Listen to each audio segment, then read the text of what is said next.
नमस्ते दोस्तों। दोस्तों, आज हम बात करते हैं स्वाद और विवाद के बारे में।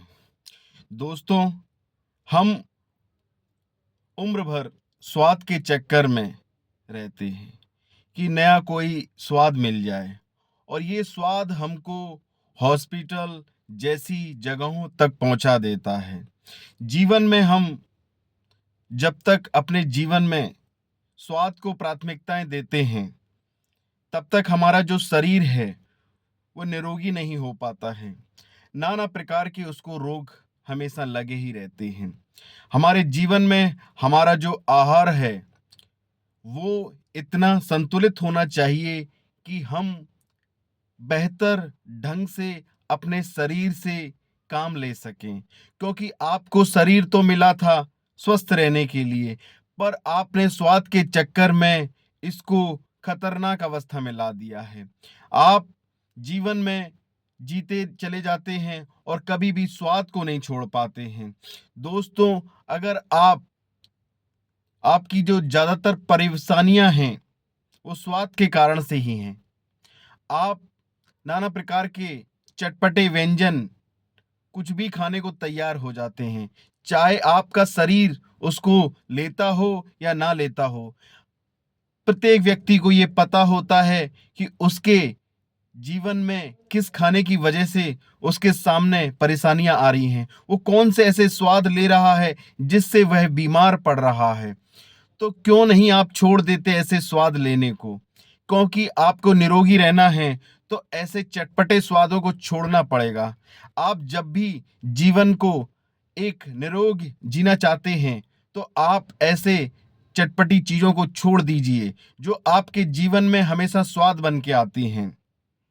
दोस्तों, आप ऐसा करके तो देखिए, आपकी बहुत हद तक परेशानियां चली जाएंगी। जब आप हॉस्पिटल में जाते हैं तो डॉक्टर के सामने बोलते हैं कि अब नहीं खाएंगे। आप याद कीजिए वो हॉस्पिटल का खाना, उगली हुई दाल और वो कम मसाले वाला सब्जी और वो 2 चपातियाँ जो सूखी होती हैं, और वो आप खाते हैं, फिर आप ठीक होते हैं। तो आप अपने जीवन में उसको दैनिक दिनचर्या में क्यों नहीं अपनाते बॉइल्ड खाने को? अगर आप फलों को खाएंगे अच्छे से नियमित, जो भी आपको खाना है, जो आपकी बॉडी को, यहाँ पर प्रत्येक व्यक्ति की बॉडी अलग अलग वे में रिएक्ट करती है।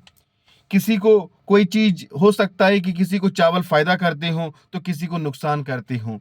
तो आप जब आपको चावल नुकसान करते हैं तो क्यों आप चावल का सेवन करते हैं? क्योंकि यहाँ पर कई सारे कारण होते हैं आपकी बॉडी के जो आपको सूट नहीं करते हैं। ऐसे ही दोस्तों विवाद हैं। कई बार हम छोटे मोटे विवादों से लेकर बड़े बड़े विवादों तक फंसते चले जाते हैं।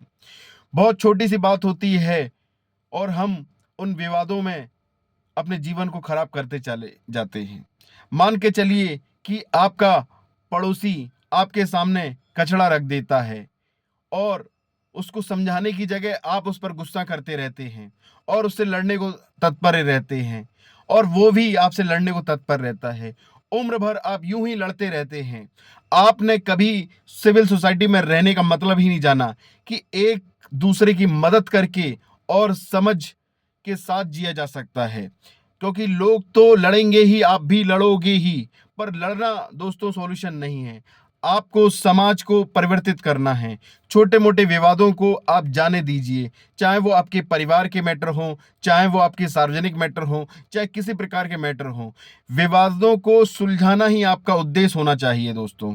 आप जब तक विवादों में फंसते रहोगे तब तक एक सभ्य समाज नहीं बना सकते हैं आप दोस्तों। क्योंकि आप समाज तो चाहते हैं कि सभ्य हो जाए, पर आप अपने से शुरुआत कीजिए। आप प्रयास कीजिए कि विवादों को ज्यादातर आप सॉल्व करने की प्रोसेस में रहेंगे कि इस विवाद का कैसे निदान किया जा सकता है, आप कैसे विवादों को कम से कम कर सकते हैं अपने जीवन में, या दूसरों के जीवन में भी विवादों को कैसे घटाया जा सकता है। क्योंकि स्वाद और विवाद जब तक आप घटाओगे नहीं, इसके सर्वोत्तम परिणाम आपको नहीं मिल सकते हैं।